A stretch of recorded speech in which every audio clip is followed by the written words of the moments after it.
Welcome. Hi, it's Elizabeth Kelly here, co-curator of the NottNOISE New Music Marathon, and we're highlighting composers from the Midlands as part of this weekend, and so I'm very pleased to have with me John Young, who is professor of composition at Montfort University in Leicester, and one of the members of the Music, Technology, and Innovation Institute for Sonic Creativity, MTI Squared at Montfort. So John has actually been really involved in this festival. He curated 2 concerts of acousmatic works, so works without live performer for electronic playback, which we're going to have. We're going to have one of those concerts on the NottNOISE New Music Marathon this weekend, and another in a symposium that we're holding the 5th and 6th of December, for those of you who are interested.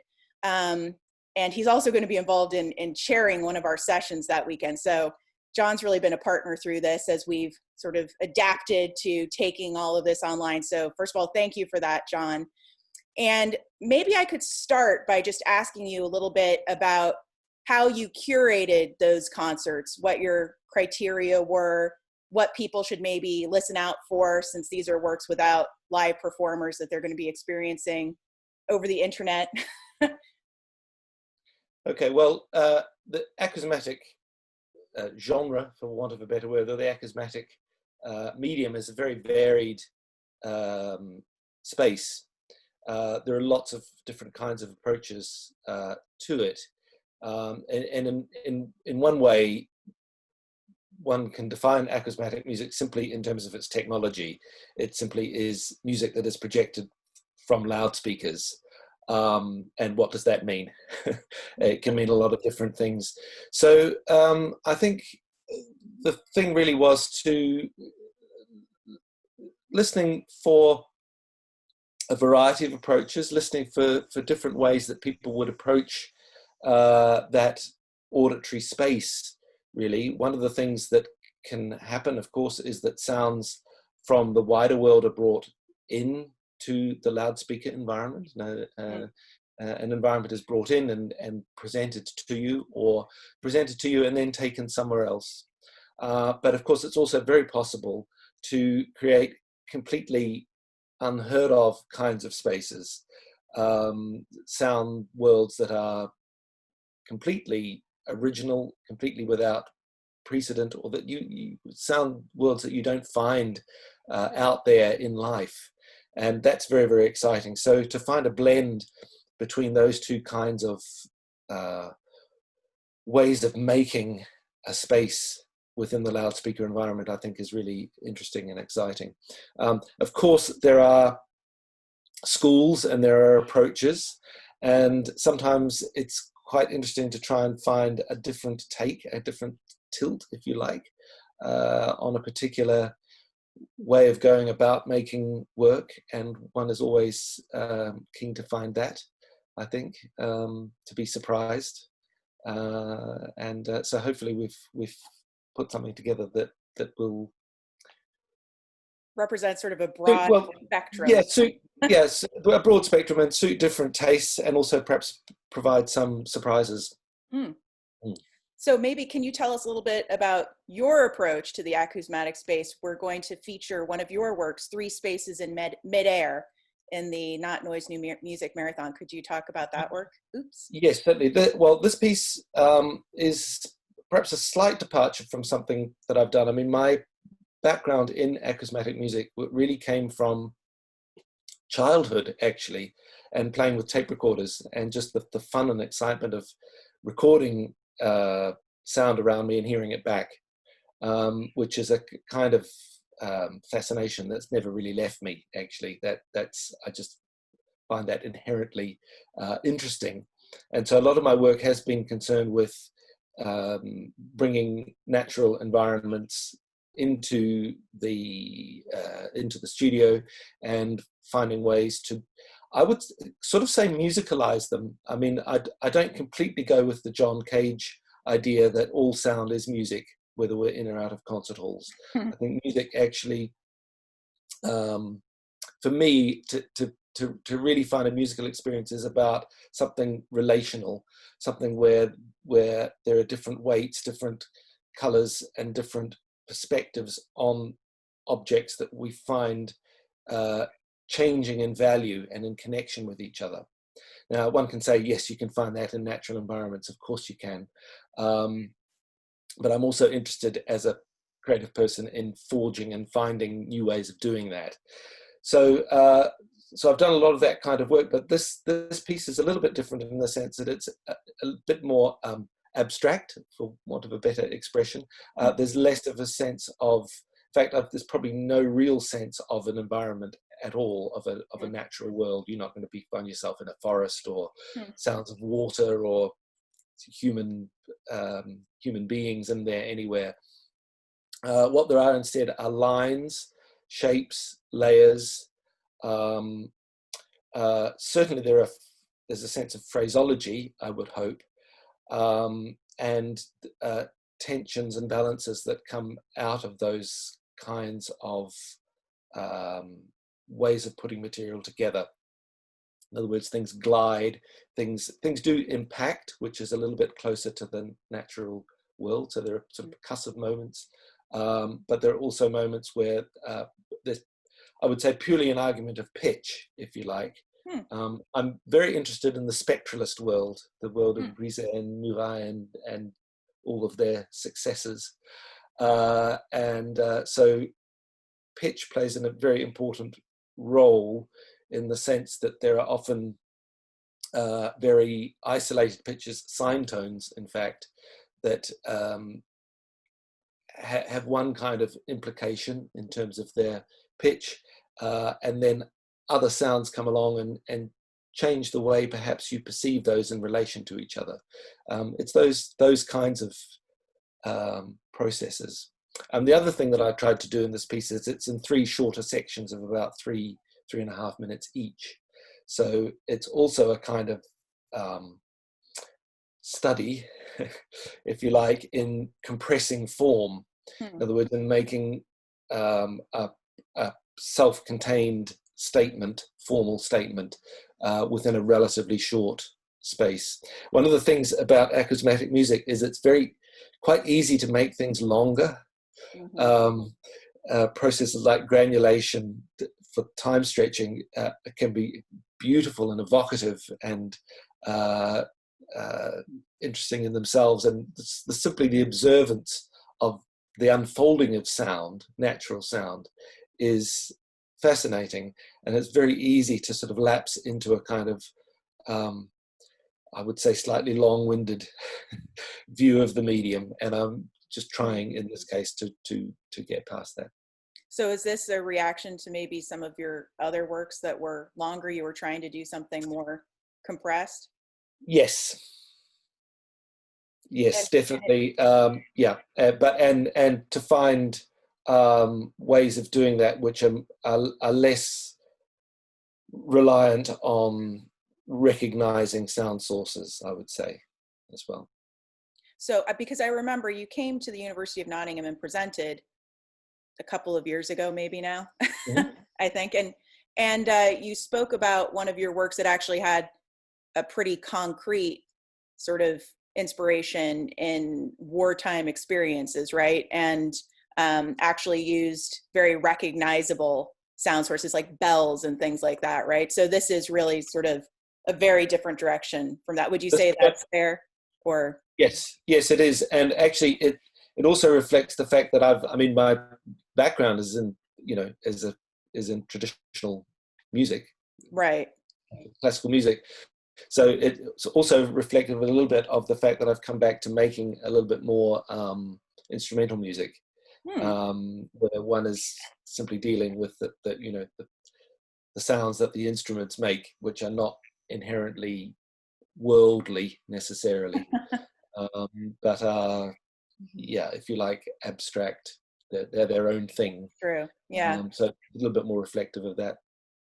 So maybe could you speak a little bit to your production process for this piece, your composition and production process?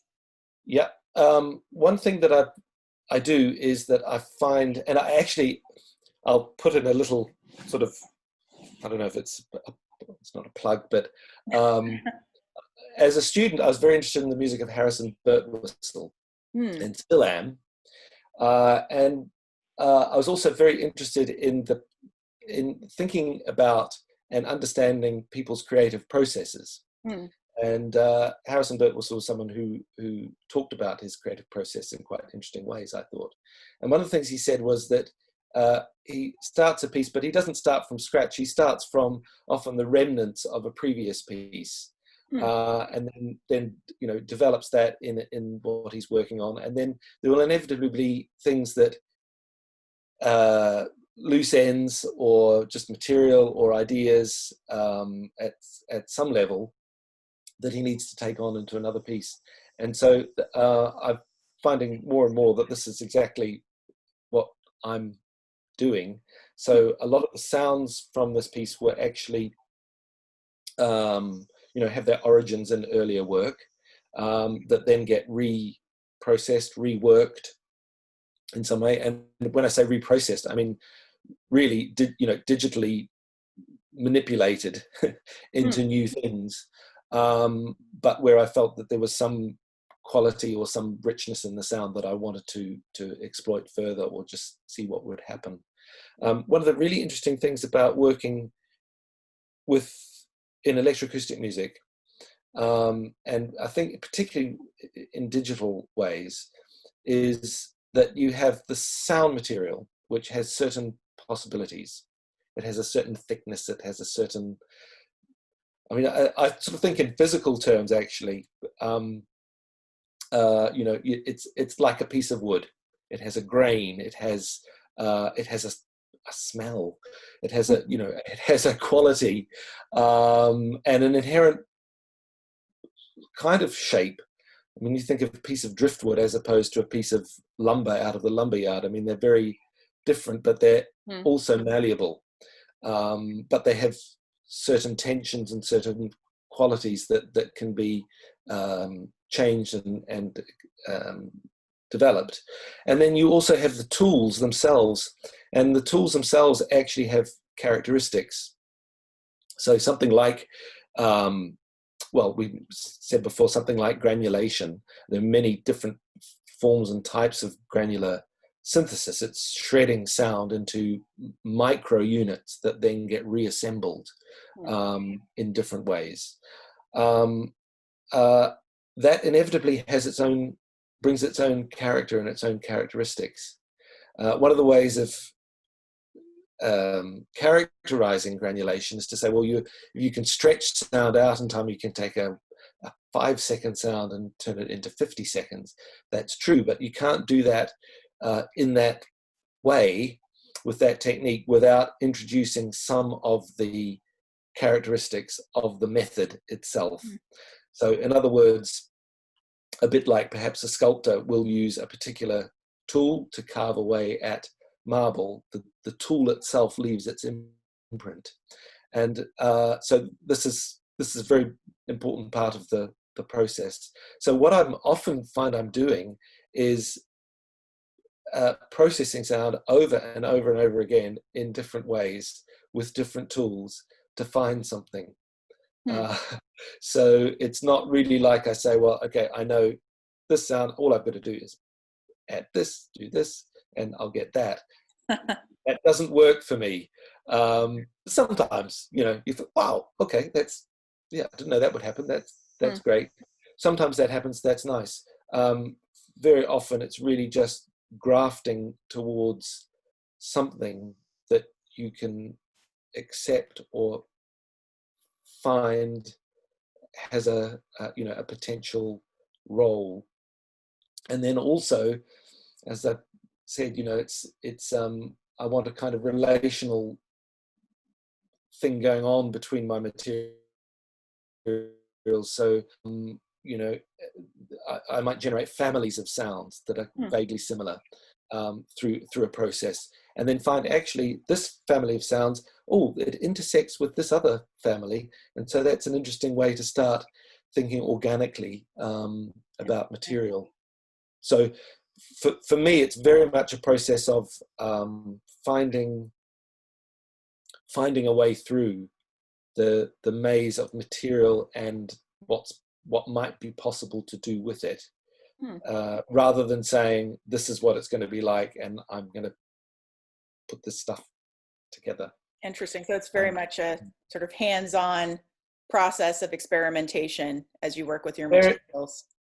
Very much. And I've always really liked Delia Derbyshire's notion of handmade, the handmade product, that the tools have mechanical characteristics. Even if it's digital, they behave in this sort of physical, mechanical way. And taking that on board and kind of absorbing that and thinking of that as your way of working, I think. I mean, I was always, and again, that goes back to childhood, because I was always a bit of a sort of a tinkerer. With saws and chisels, and I mean, I shudder to think what I was playing around with when I was very little, actually, sort of things. But always banging nails into bits of wood and seeing what happened when they split, and then what would I do when it had split, and how would I? It feels very much like that to me still, actually. And I suppose the other interesting thing when you're working, particularly with digital tools, is that they keep evolving, right? So, I mean, that's another interesting thing about them leaving their mark. So, I mean, do you try to sort of really get away from really being able to hear when the work was made? Is that part of why you go through this sort of in-depth, hands-on process of putting things through many times? Yes, I think so. And I think I think that's very important, actually. That's quite incremental, I find, actually, because you do, I guess it's probably like an instrumentalist trying to change their technique in some way. You can't suddenly do it. It's an incremental thing moving, towards a new goal, or taking on board something that's unfamiliar and then trying to find a way to work that in. I guess personally I'm probably quite idiosyncratic in that way. I have a sort of image of the sounds that I accept and that I like, but I want to develop and open that, but it doesn't happen overnight. One is always looking out for new tools, new ways of doing things, and that's part of that kind of Harrison Birtwistle approach too. I think that there's some sound that you think I can't. That's quite interesting, but I can't find a way to use that in this work. So that maybe that will become something sort of central to a way of expanding around in another piece. But then, in order to do that, I need to think about my tools again, because the tools I'm using right now are going to be they're just going to end up sounding the same again. This is like putting things through the mincer, that everything ends up. So you're also somewhat limited by the tools, the actual sort of digital tools in shaping the sound. Yeah. Interesting. Yeah. I mean, I think we tend to, but if there's any sense that, instrumental composers are terribly limited by the violin and the piano and the oboe. There aren't that many. Well, well, there is that sense, but then, you hear what some composers can do with those resources. And, wow. But it's the same with digital tools. Things can just end up sounding the same. So and in that sense, they're instruments that one works with, I think, in that sense. Yeah, that's an interesting analog. Yeah. So I guess you've been speaking a little bit about, some of your future work or future directions you might take. Would you be able to speak a little bit to how the pandemic has impacted your creative practice, if at all? Well, it has. I think the first major lockdown was a sort of moment when I had three things that I was working on simultaneously, more or less, and was clear I wasn't really going to be able to complete those. So I really just got on with getting further into that work. And one in particular, which actually this was quite interesting. It's a nearly an hour-long work based on interviews with my father about his war experiences in Italy, which I finished quite recently. And I had sent a copy of the first version of this piece to I guess a person who's still probably my main mentor, one of my main mentors, which was my John Cousins, who was my composition teacher in New Zealand, and he listened and he gave me some feedback, and I thought, well, actually, yeah, there's something in what he's saying. I need to do a little bit more with this bit and this bit and so on. And so I went back in, and it just gave me a moment actually to probably reflect a little bit more than I might have otherwise done, I think. Because there's sort of all these other pressures kind of disappeared. At the same time, we had my two daughters who live in London. We actually managed to get back in time before the lockdown itself, and so we had 4 months with them here. So that was also just felt a very nice time in that sense. But with other things, it was just it was an opportunity really just to really knuckle down. It was a little bit like a sabbatical, but there's only personally what I can do at home is a little bit limited. I don't have a big studio at home. I don't have really sophisticated listening resources. It's okay, but it's not. It's not like the studio at work. So it was some time before I could get back in there to really make progress. So it did impact the tools you had available to you too. It did. Well, yes, it did. So again, that was a matter of really just using what I had in order to just advance. Yeah, and none of these works involve live performers. Yes, well, they do actually. One is for Carla Rees, which I've been working on. She's featured on this weekend, yeah. Yes, so I've been working on that for quite a long time, actually. And another is for a Swedish duo, a pianist and electronics person. So that's probably where I put most of my time, actually. So I assume you're also waiting for the live premieres. Yeah, well, and also, right? Yeah, and also now that we're back teaching in the pandemic, waiting sort of to get that time back again, actually, because it's a different kind of preparation, a different kind of approach, as you'll know, to teaching. So yeah, maybe you could speak a little bit to that too.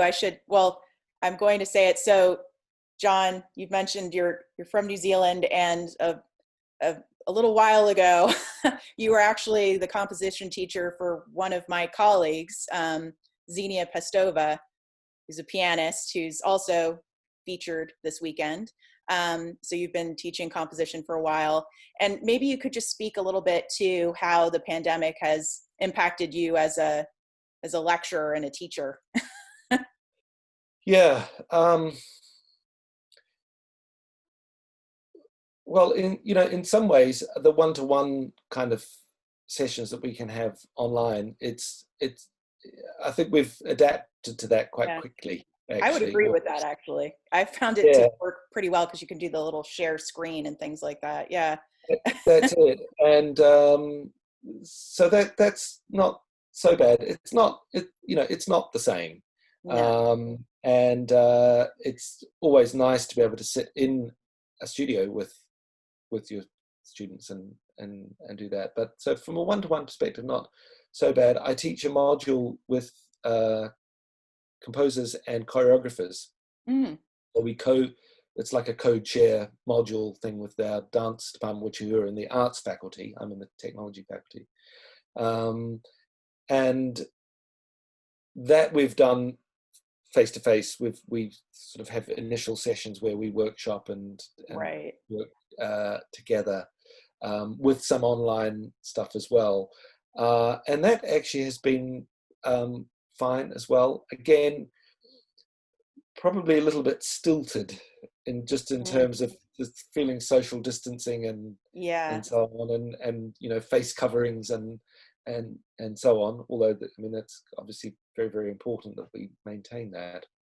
I would imagine that would really have an impact on dance, actually. Well, Face yes, covering, yeah. So it just remains to be seen what kind of work they can produce now as a result. I think it will, because it's such a physical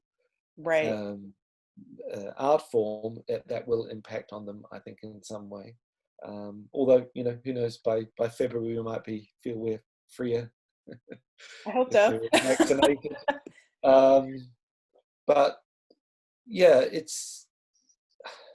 I don't know. I think we're all we're all kind of getting on with things and doing our best. Yeah. And it's been very touching. I mean, we have a number of MA students who've come. This is the first year we've run our MA, and we've got a